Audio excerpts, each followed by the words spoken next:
Peggy 16.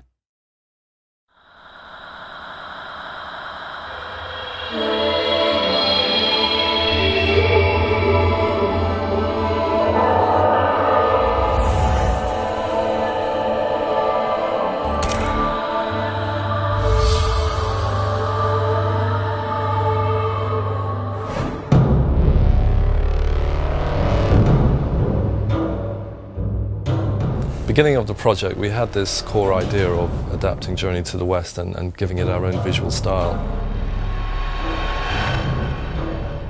We've tried to really give it something different, that different twist. When we decided that this would be based 150 years in the future in a post-apocalyptic world, we were very well aware that it's a trope, it can be a cliche. We actually saw a program called Life After People. And they showed what would happen to these major cities in the future when people are gone. Within a few hundred years, the world basically becomes unrecognizable. So we decided, let's start in New York and make it a journey actually across the US. We didn't want to be depressing about it, like a lot of post-apocalyptic movies are depressing and games.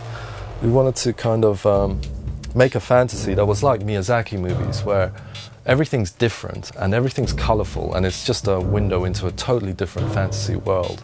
We thought New York would be a good place to ground it. If nature is reclaiming, then you need something to be almost aware of. Our style in terms of art is also very colourful, so we always want to put colour into all our games, and we want to add post-processing effects that you would normally see in movies to kind of make the image just feel alive. We could push the colors a lot because the robots got rust, which can be orange, can be red.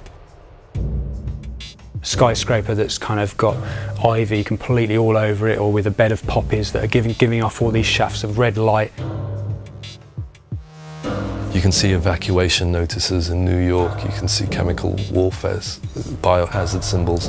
Very often you see something that looks like a tree, but actually it's not a tree because it's maybe a piece of robot.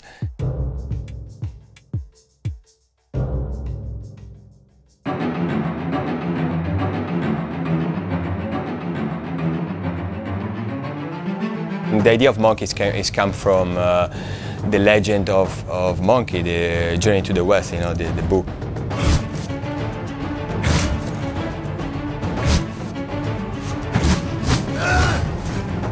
The original one has got a specific mask paint. I try to keep that. Some people won't be aware of some of the subtleties that we've got in, but there's obviously the staff and Monkey's cloud.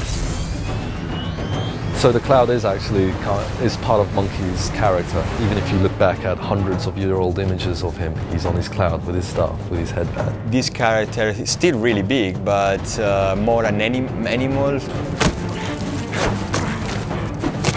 You can see in the animation, especially when you jump one building to another, it really looks like kind of Tarzan, like in the jungle, you know, like really like a monkey. The other character is Trip.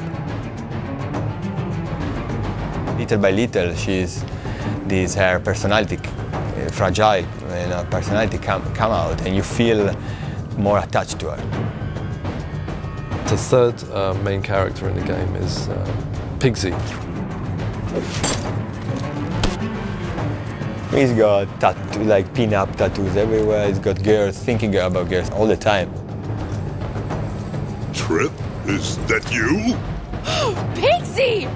You don't have to have any interest in the book or the TV series or anything to appreciate the game. It's just a good story with good characters and a rich world.